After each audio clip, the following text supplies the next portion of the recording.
Hello friends, स्वागत है आपका सीएन साइंस क्लासेस के यूट्यूब चैनल पर। आज आपको मैं जानकारी देने जा रहा हूँ श्रेणी क्रम संयोजन के बारे में। श्रेणी क्रम संयोजन का सूत्र स्थापित करना आता है आपके बोर्ड की परीक्षा में, 10वीं बोर्ड की परीक्षा में। तो चलो देखते हैं अपन श्रेणी क्रम संयोजन। श्रेणी क्रम संयोजन श्रेणी क्रम संयोजन क्या होता है, इसके बारे में अपन जानकारी प्राप्त करेंगे। तो सबसे पहले देखेंगे अपन इसकी परिभाषा के बारे में जानकारी प्राप्त करेंगे। तो अपने पास सबसे पहले 3 प्रतिरोधक चालक तार है। ये पहले को R1 नाम दे देते हैं, दूसरे को अपन R2 नाम दे देते हैं और तीसरे को अपन R3 नाम दे देते हैं। 3 प्रतिरोधक चालक तार है। तो 3 प्रतिरोधक चालक तार का पहला सिरा, दूसरा सिरा, पहला सिरा, दूसरा सिरा, पहला सिरा, दूसरा सिरा। तो 3 प्रतिरोधक चालक तार का पहला सिरा विद्युत परिपथ से और दूसरा सिरा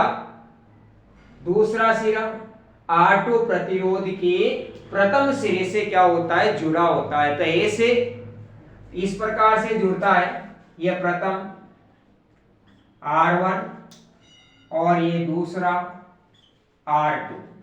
तो इसका पहला सिरा तो विद्युत परिपथ से और इसका दूसरा सिरा R2 प्रतिरोध के प्रथम सिरे से क्या होता है, जुड़ा होता है।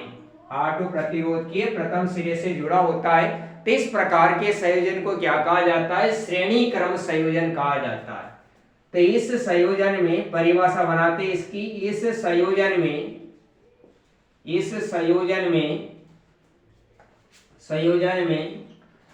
R1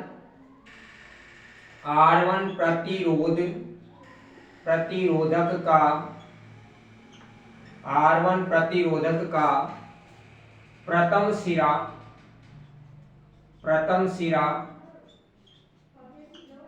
विद्युत परिपथ से तथा दूसरा सिरा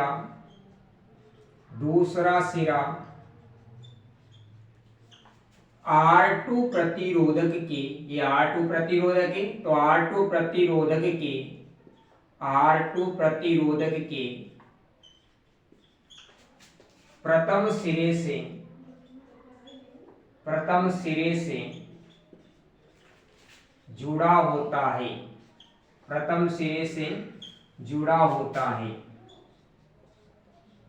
तो ऐसे संयोजन को क्या कहा जाता है, इसे श्रेणी क्रम संयोजन कहते हैं। क्या कहते हैं इसको श्रेणी क्रम संयोजन कहते हैं। इसे श्रेणी क्रम संयोजन कहते हैं। देखो अपन परिपथ का चित्र बनाते हैं। अपन परिपथ का चित्र, तो ये पहला प्रतिरोध R1, दूसरा प्रतिरोध R2, तीसरा प्रतिरोधक R3, R1, R2 और ये R3। और इसके प्रत्येक प्रतिरोधक पर वोल्टमीटर जुड़ा होता है विभवांतर मापने के लिए। वोल्टमीटर V1, ये वोल्टमीटर V2 और यह वोल्टमीटर V3। तीन वोल्टमीटर जुड़े होते हैं तीनों के बीच विभवांतर मापने के लिए। और इसके बाद यहाँ पर विद्युत धारा मापने के लिए अमीटर लगा होता है, plus minus plus minus plus minus, ये प्लस और ये माइनस, माइनस प्लस, और ये सेल लगा होता है, बैटरी लगी होती है, सेल भी माइनस और ये प्लस, इस प्रकार से। और यहाँ पर एक कुंजी लगी होती है।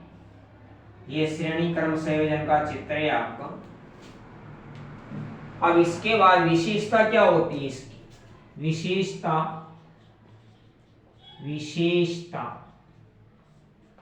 पहली विशेषता होती है इसकी कि एक तो विद्युत धारा का मान क्या रहता है? समान रहता है।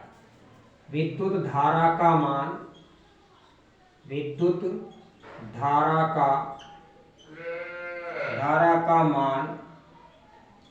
समान रहता है।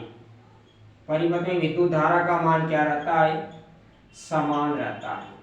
ये तो पहली विशेषता है। इसकी दूसरी विशेषता है विभवांतर का मान। परिपथ में विभवांतर का मान क्या होता है? अलग अलग होता है। प्रत्येक प्रतिरोध में विभवांतर का मान क्या है? अलग अलग है। तो विभवांतर का मान, दूसरी विशेषता है इसकी विभवांतर का मान अलग अलग होता है। विभवांतर का मान अलग अलग होता है। इसकी तीसरी विशेषता है कि प्रतिरोध का मान क्या होता है? इसमें श्रेणी क्रम संयोजन में अधिकतम होता है। तो प्रतिरोध का मान अधिकतम होता है। प्रतिरोध का मान क्या होता है? अधिकतम होता है। ये तो हुई अपनी विशेषता वाली बात। अब इसके बाद श्रेणी क्रम संयोजन का कुल प्रतिरोध का सूत्र स्थापित करना, या कुल प्रतिरोध को अपन तुल्य प्रतिरोध के नाम से भी जानते हैं। तो श्रेणी क्रम, यहां लिखेंगे अपन श्रेणी क्रम संयोजन के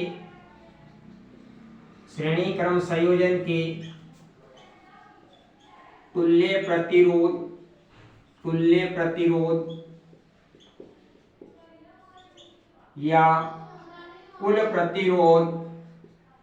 या कुल प्रतिरोध का सूत्र स्थापित करना। सूत्र स्थापित करेंगे अपन इसका। श्रेणी क्रम संयोजन के तुल्य प्रतिरोध या कुल प्रतिरोध का अपन सूत्र स्थापित करेंगे। तो किस प्रकार से करना है? ओम के नियम से करते हैं अपन। ओम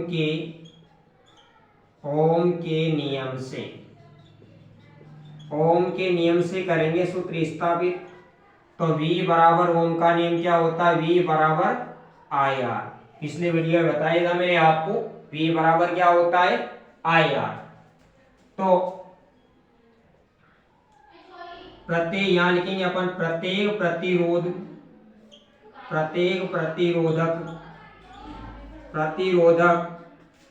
के सिरों के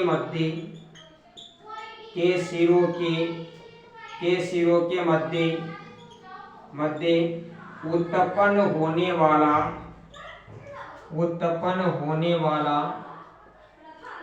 वाला विभवांतर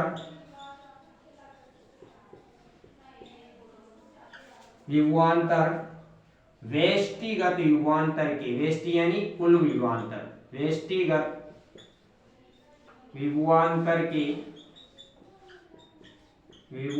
के बराबर होता है।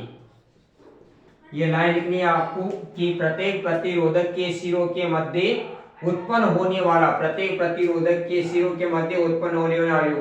विभवांतर व्यष्टिगत विभवांतर V के क्या होता है? बराबर होता है। किसके बराबर होता है? V के बराबर होता है। ये लाइन याद रखनी है आपको। और इसके बाद V बराबर कर देंगे व्यष्टिगत विभवांतर, V बराबर V1 प्लस V2 और प्लस क्या आ जाएगा? V3 आ जाएगा। अब इसके बाद देखते हैं अपन R1 प्रतिरोध में। सबसे पहले लेते हैं अपन R1 प्रतिरोधक में उत्पन्न विभवांतर, R1 प्रतिरोधक में उत्पन्न विभवांतर तो V1 हो जाएगा। R1 प्रतिरोधक में उत्पन्न विभवांतर क्या हो जाएगा? V1। तो V1 बराबर I का मान क्या रहता है? सामान्य सूत्र के माध्यम से चलेंगे अपन। V की जगह V1 लिख दिया, बराबर की जगह बराबर लिख दिया अपन ने। I का मान समान रहता है, इधर लिख दिया मैंने। विद्युत धारा का मान क्या रहता है, समान रहता है। तो I का मान समान है तो I, और किस प्रतिरोधक में निकाल रहे हैं अपन, R की जगह क्या लिख देंगे अपन, R1 लिख देंगे। इसके बाद ऐसा कैसा लिख देंगे अपन, R2 प्रतिरोधक में, R2 प्रतिरोधक में उत्पन्न विभवांतर, R2 प्रतिरोधक में उत्पन्न विभवांतर V1 R2 प्रतिरोधक में, तो V2 बराबर IR2 हो जाएगा। इसके बाद R3 प्रतिरोधक में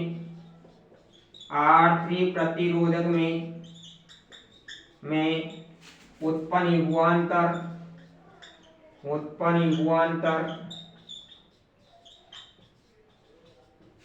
V3 बराबर IR3 हो जाएगा। तो यहां तक तो ये अपनी बात कि R1 में V1 बराबर IR1, R2 में V2 बराबर IR2 और R3 में V3 बराबर IR3। अब यहां पर समझा देता हूं आपको मैं, सारा एक साथ हो जाएगा आपका।